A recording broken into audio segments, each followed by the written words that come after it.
Ustadz Dr. Haji Widodo Subraha, pendidikan di S1 ini ya Ustadz ya, Lipia, bahasa, kemudian Ma'had Al-Falah, Ma'had Al-Hikmah, kemudian melanjutkan S2 di Universitas Indonesia, mengambil bidang kajian Islam dan wilayah Timur Tengah.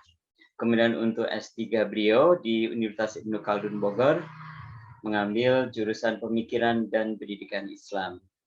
Beliau tinggal di Depok dan dikaruniai 4 putra putri ya Ustadz, dan aktivitas beliau adalah pertama ini banyak tapi saya bacakan beberapa. Wakil Ketua Komisi Penelitian dan Pengkajian MUI Pusat, kemudian beliau juga sebagai Wakil Ketua DPP PUI Persatuan Umat Islam, kemudian Kepala Pusat Studi Islamisasi Sains Sekolah Pasca Sarjana UIK Bogor, Universitas Ibnu Khaldun ini ya, dan Master Trainer Islamisasi Sains dan Supervisi Pendidikan Islam. Ya, moto hidup beliau adalah hidup mulia atau mati syahid. Baik, itu adalah CV singkat Ustadz Wido. Kami lanjutkan dengan pertanyaannya Ustadz. Ini ada satu di live chat. Saya bacakan dari Pak Widyo Nugroho. Karena keberagaman yang ada di tanah air kita muncul apa yang disebut pluralisme dan multikulturalisme. Perkembangan atau ketidaksiapan kaum muslim menimbulkan banyak penafsiran. Bagaimana Islam menanggapi ini, khususnya dalam hasanah ilmu pengetahuan? Silakan Ustaz. Bismillahirrahmanirrahim. Yang pertama, pluralisme dan multikulturalisme adalah satu konsep yang tidak bisa dilepaskan dari akar sejarah di Barat. Karena itu konsep multikulturalisme harus betul-betul, kalau kita ingin adopt dalam negara yang berketuhanan yang Maha Esa, maka agar dia tidak ditafsirkan secara sembarangan, dia harus dikunci. Kata kunci awalnya adalah dia harus berketuhanan yang Maha Esa. Ya, itu juga yang kemudian kita perjuangkan ketika sekarang ini sedang ramai rancangan undang-undang penghapusan kekerasan seksual. Ini kan rancangan undang-undang yang terdengar bagus. Tetapi kalau tidak dikunci dengan berketuhanan yang Maha Esa, maka ini memasukkan bukan memasukkan, memang sudah masuk ya, memang sudah jelas di naskah akademiknya bahwa rancangan undang-undang ini dibangun dengan metodologi feminisme. Ya, jadi kita telah kenal bahwa feminisme itu tidak sejalan dengan ketuhanan yang Maha Esa. Maka kalau memang dia ingin dilanjutkan, saya sudah sampaikan secara resmi ketika menjadi narasumber di DPR ya, ada banyak hal, sehingga usulan saya terakhir adalah kita tidak perlu loloskan RUU penghapusan kekerasan seksual ini karena ada banyak alasan lah yang sangat-sangat ilmiah sebenarnya. Nah, sama juga dengan pertanyaan Pak Widyo Nugroho. Sebenarnya ketika kita ingin bicara pluralisme dalam konteks, oke, saya ingin damai antar agama, itu sebenarnya bisa dibangun tidak harus dengan mengadopsi konsep pluralisme.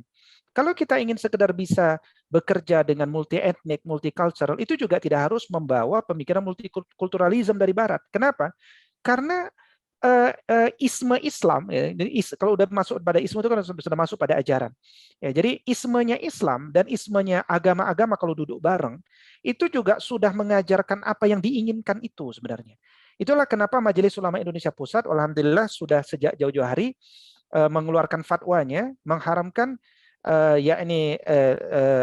sepilis, ya, sekularisme, liberalisme, dan pluralisme agama. Kenapa? Ketika kita berbicara pluralisme, kita berbicara penyamaan antar agama, yang itu semua nanti berawal dari racun transcendent unity of religion, ya, kesatuan agama-agama di tingkat transendental. Bagaimana kemudian racun ini berhasil melemahkan cara berpikir mereka-mereka yang disebut sebagai cendekiawan Muslim, dengan satu pelajaran bahwa di level esoterik sebenarnya Tuhan kita sama, di level eksoterik cara manusia untuk mengekspresikan cintanya kepada Tuhan yang sama itu berbeda-beda, ya. Nah, ini dianggap sebagai teori yang luar biasa, padahal teori ini sangat mudah dibantah, ya. Teori ini sangat mudah dibantah. Pertanyaannya adalah, betulkah semua agama itu memiliki Tuhan yang sama, ya? Apakah kita menutup mata pada agama-agama yang justru tidak percaya dengan Tuhan? Atau apakah kita menutup mata pada agama-agama yang justru dibangun untuk menentang kemapanan agama-agama yang ada? studi kasus bagian terbaru misalkan agama Bahai, ya, atau kemudian studi kasus agama-agama seperti Kejawen, ya, yang bukunya apa, Kitab Darmo Gandol kita sudah sempat terjemahkan oleh mahasiswa S2 kita dan seterusnya. Jadi terlalu simplifikasi menjelaskan bahwa semua agama itu punya Tuhan yang sama. Bahkan beberapa diskusi kami dengan teman-teman di Buddhis, ya mereka sendiri tidak percaya sebenarnya dengan Tuhan, ya, karena konsep mereka berbeda dengan kita. Kok bisa kita katakan Tuhan itu sama? Nah, terperangkapnya kita dengan mindset dari Barat itu kan tentu dengan tujuan bahwa yang penting kita tidak usah terlalu militan lah dalam beragama, tidak perlu terlalu fanatik, tidak perlu memahami agamanya secara radikal gitu ya, secara inti gitu ya. Sehingga akhirnya kita menganggap beragama itu cuma sekedar apa nama saja. Nah, kira-kira siapa yang mendesain konsep seperti ini? Yang berharap bahwa orang itu beragama tidak usah terlalu serius ya. Jadi artinya beragama tidak serius kan gitu kira-kira. Nah, karena itu kemudian yang perlu kita kembangkan adalah Indonesia ini adalah negeri yang plural. Plural itu artinya kan jamak, ya. Memang itu reality. Plurality is a reality. Tetapi bukan plurality itu kemudian dibawa kepada pluralism. Dan kita lupa bahwa pluralism itu punya sejarah di Baratnya. Kalau dikaji tentang pluralisme ini sangat menarik ya, karena sejarah bagaimana terjadi kesamaan pada semua agama itu.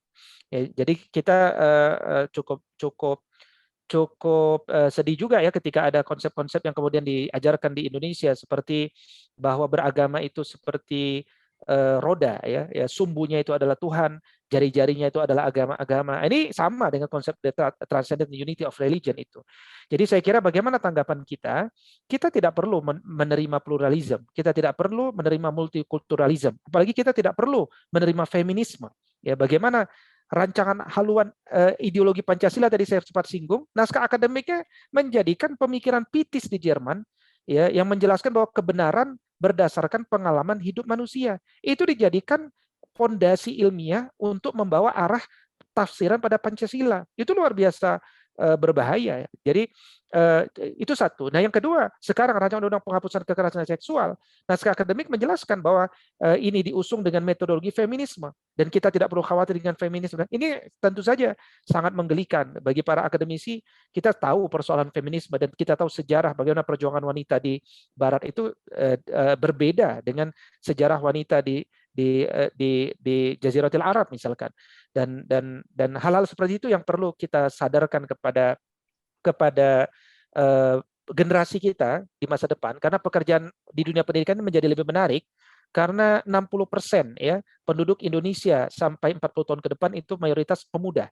Nah, pemuda kalau tidak dibiasakan diajak berpikir mendalam, philosophically, secara radikal, berpikir secara substansi, akhirnya mereka hanya menjadi penikmat ya, tidak senang berpikir mendalam, hanya menerima narasi-narasi yang membawa emosi mereka. Ini Indonesia akan rapuh, ya, Indonesia akan rapuh. Jadi tidak akan lahir peradaban itu kalau orang itu berhenti berpikir. Nah, Islam itu menariknya adalah 49 kali kata berpikir dalam Quran itu diulang, dan kata akal itu tidak pernah disampaikan dalam Quran dalam kosakata kata benda, akal gitu. Aklun itu nggak ada dalam Al-Quran. Semuanya kan dalam bentuk kata kerja. Ya kan, 24 kali afala taqilun, 22 kali afala yaqilun, sisa 3-nya min ba'di ma aqaluhu yaqilu naqilu. Seakan-akan Allah ingin katakan berpikir adalah pekerjaan dasar manusia. Ini kan submodul pertama dari ilmu alamiah dasar. Itu sudah benar sebenarnya. Jadi bagaimana manusia itu mau dan siap berpikir. Tinggal fungsi agama adalah bagaimana mereka berpikir dengan metodologi yang benar, gitu kan. Nah, saya kira itu tanggapan saya. Wallahu a'lam. Terima kasih Ustadz. Pak Widyo. Ya, terima kasih Ustadz. Tadi saya hanya bertanya tentang kayaknya masih kurang tentang pluralisme dan multikultur, memang perlu kajian tersendiri. Tapi tadi satu yang muncul dari pertanyaan tadi adalah tentang feminisme. Bagaimana ya feminisme dipandang dari sudut Islam dan kekerasan seksual, karena banyak hal yang sekarang ya sudah menyimpang mungkin menurut saya dari kaidah-kaidah yang sudah ada. Terima kasih, saat itu aja. Iya, terima kasih. Jadi tentu saja setiap kosakata harus dibedah karena setiap kosakata itu punya sejarah. Jadi kita lepaskan dulu dengan keinginan kita. Keinginan kita ingin membela wanita yang tertindas. Dan Islam hadir untuk mengangkat derajat wanita. Makanya persoalan feminisme kan persoalan ketika agama Katolik memimpin Barat, itu masalahnya. Ketika sebagian gereja di Barat kemudian mengadopsi pemikiran Aristoteles misalkan, sementara Aristoteles mengatakan ya wanita itu defect male, ya Tuhan menciptakan laki-laki tapi gagal jadilah perempuan. Nah itu kan kemudian dikembangkan. Jadi perempuan itu adalah nenek sihir, perempuan itu sumber dosa, perempuan itu tidak perlu dipandang. Itu kan persoalan sejarah. Jadi ada wanita-wanita yang trauma ketika agama memimpin. Itu kan sejarah di Barat. Maka muncullah feminisme. Dan feminisme di awal itu sebenarnya tujuan mereka hanya sekedar kami ingin diakui, ya kan? Kami ingin diakui di ranah publik. Tapi kemudian feminisme kan terbagi pada berbagai aliran, ya. Dan ini disampaikan langsung oleh feminis radikal di Indonesia, seperti ya namanya saya tidak perlu sebutkan dalam buku referensi pengajaran beliau di kampus, ya, bahwa ada feminisme radikal, ada feminis ini, dan yang masuk kepada kita ini feminis radikal sekarang, yang bahkan kemudian menganggap bahwa pernikahan itu dengan laki-laki adalah wujud bahwa wanita itu kalah dengan laki-laki. Dia berada dalam kekuatan laki-laki. Maka akhirnya kan mereka tidak mau menikah. Sehingga ketika dulu ada rancangan undang-undang apa waktu itu ya, pengaruh utaman gender kalau tidak salah dulu, itu orang-orang yang duduk-duduk di atas panggung itu rata-rata perempuan semua dan mereka lesbianism semuanya, kira-kira begitu. Nah, jadi dan kita melihat RUPKS ini juga siapa yang demonstrasi di lapangan? Ya pendukung LGBT. Kenapa? Karena memang ini menjadi pintu masuk. Pintu masuknya dari mana? Memang tidak dari undang-undang ini, tapi kata kunci nanti dari sini. Ya, yaitu dari apa sih yang dimaksud sebagai apa sih yang dimaksud sebagai kesetaraan? Apa sih yang dimaksud sebagai kekerasan seksual itu?